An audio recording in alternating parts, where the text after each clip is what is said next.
The story of Rome's founding is steeped in myth and legend. Twin brothers, Romulus and Remus, were abandoned as infants. They were miraculously rescued by a she-wolf who nursed them. A woodpecker, sacred to Mars, also helped sustain the twins. This hinted at their future greatness. They decided to found a city where they had been saved. Romulus killed Remus, becoming the sole ruler of the city, which he named Rome. The image of the she-wolf became an enduring emblem of Rome's strength and resilience. From these humble beginnings, Rome rose to become one of history's most influential empires. Initially, Rome was ruled by a series of kings, some Etruscan, others Roman. However, the tyrannical rule of the last king, Tarquin the Proud, led to his overthrow in 509 BCE. This marked a pivotal moment in Roman history, ushering in the Roman Republic. The Romans, weary of monarchical rule, established a new political system based on shared power and civic responsibility. The Republic was designed to prevent the concentration of power in the hands of a single individual. Two consuls, elected annually, shared the highest executive authority. The Senate, composed of prominent citizens, advised the consuls and held significant legislative power. The Assembly, representing the common people, also played a role in the political process. This complex system of checks and balances ensured that no single entity could dominate the government. It was a radical departure from the traditional monarchical systems prevalent in the ancient world. The Roman Republic became a model for later republics, demonstrating the viability of shared governance and citizen participation.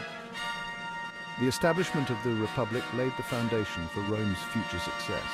It fostered a sense of civic duty and encouraged public service. The emphasis on shared power and the rule of law contributed to stability and allowed Rome to focus on expansion and consolidation of its power. The Republic's political structure proved remarkably adaptable, allowing Rome to navigate the challenges of growth and conquest. The Roman Republic, driven by ambition and a highly disciplined military, embarked on a series of conquests that expanded its territory. Initially, Rome focused on consolidating its control over the Italian peninsula. Through a combination of military might and shrewd diplomacy, Rome gradually subjugated neighboring tribes and city-states, establishing its dominance in the region. Rome's expansion brought it into conflict with Carthage, a powerful North African empire. The Punic Wars, a series of 3 conflicts fought between 264 BCE and 146 BCE, became a defining chapter in Roman history. These wars tested Rome's resilience and military prowess, ultimately shaping the course of its future. The First Punic War saw Rome build a powerful navy, challenging Carthage's dominance at sea.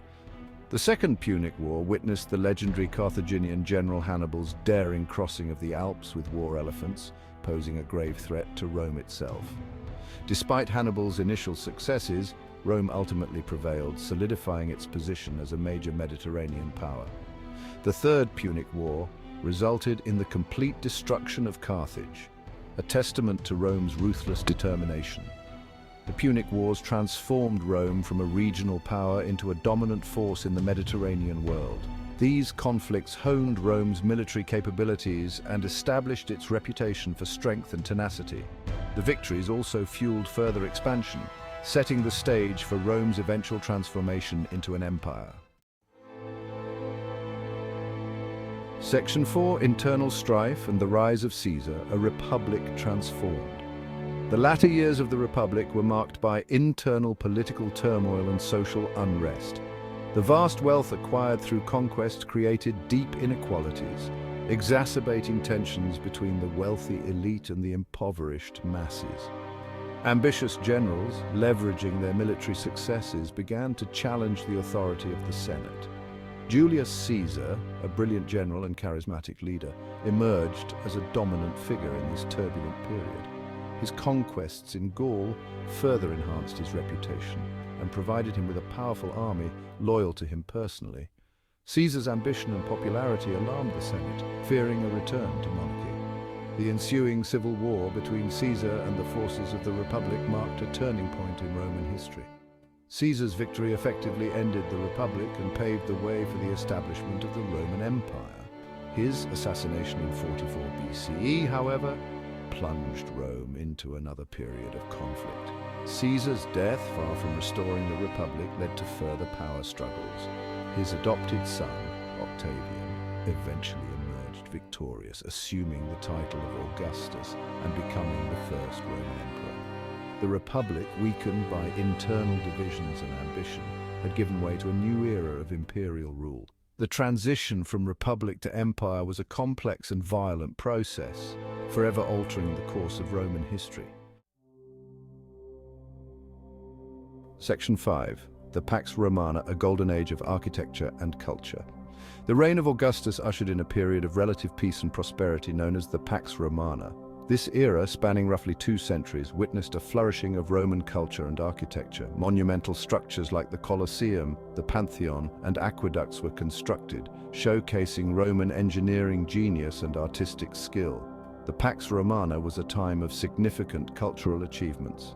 Roman literature, philosophy, and art reached new heights. Virgil's epic poem, the Aeneid, celebrated Roman history and mythology, while the writings of Cicero and Seneca explored philosophical and political ideas. Roman sculptors and painters created masterpieces that influenced art for centuries. The Pax Romana allowed for the consolidation of Roman power and the spread of Roman culture throughout the vast empire. Roads and infrastructure were developed, facilitating trade and communication. Roman law and administration provided a framework for governance, bringing stability and order to conquered territories. This period of peace and prosperity left an indelible mark on Western civilization. Roman architectural innovations, legal principles, and cultural achievements became cornerstones of European culture. The Pax Romana represents a high point in Roman history, a golden age of creativity and stability. The legacy of this era continues to inspire and influence us today.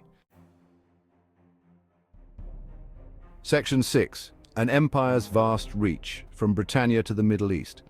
At its height, the Roman Empire encompassed a vast territory stretching from Britannia in the west to the Middle East in the east, and from North Africa in the south to the Rhine and Danube rivers in the north. This vast empire encompassed a diverse array of cultures, languages, and religions. Roman administration and military power provided a unifying force, binding these disparate regions together. The Roman legions, renowned for their discipline and effectiveness, maintained order and protected the empire's borders. A sophisticated network of roads and sea routes facilitated trade and communication across the vast empire. Roman law provided a common legal framework, ensuring a degree of consistency and justice throughout the empire. The empire's reach facilitated the exchange of goods, ideas, and cultures. Roman influence extended far beyond its political borders, shaping the development of language, art, architecture, and legal systems throughout Europe and beyond.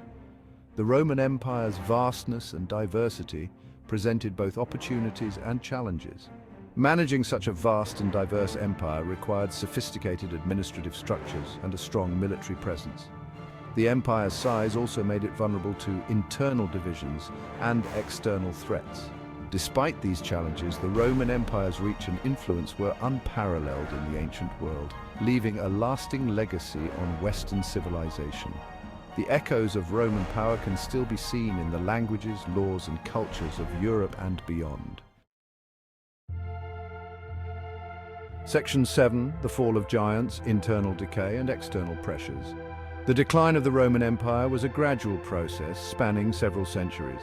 A combination of internal decay and external pressures gradually weakened the empire's foundations. Economic instability, political corruption, and social unrest contributed to the empire's internal decline. The rise of Christianity, while ultimately becoming the empire's official religion, also contributed to societal shifts and challenges to traditional Roman values. External pressures came in the form of barbarian invasions. Goths, Huns, Vandals, and other Germanic tribes, driven by their own migrations and the lure of Roman wealth, increasingly encroached upon the empire's borders. The Roman legions, once invincible, struggled to contain these incursions. The empire's vast size made it difficult to defend against these multiple threats. The division of the empire into western and eastern halves in 395 CE further weakened its ability to resist external pressures. The Western Roman Empire eventually crumbled under the weight of these internal and external challenges. The last Western Roman emperor, Romulus Augustulus, was deposed in 476 CE, marking the traditional date for the fall of the Western Roman Empire. The Eastern Roman Empire, also known as the Byzantine Empire, continued for another 1,000 years, preserving elements of Roman culture and tradition. The fall of the Western Roman Empire was a complex process, driven by a confluence of factors. It marked the end of an era, but the legacy of Rome continued to shape the course of Western history.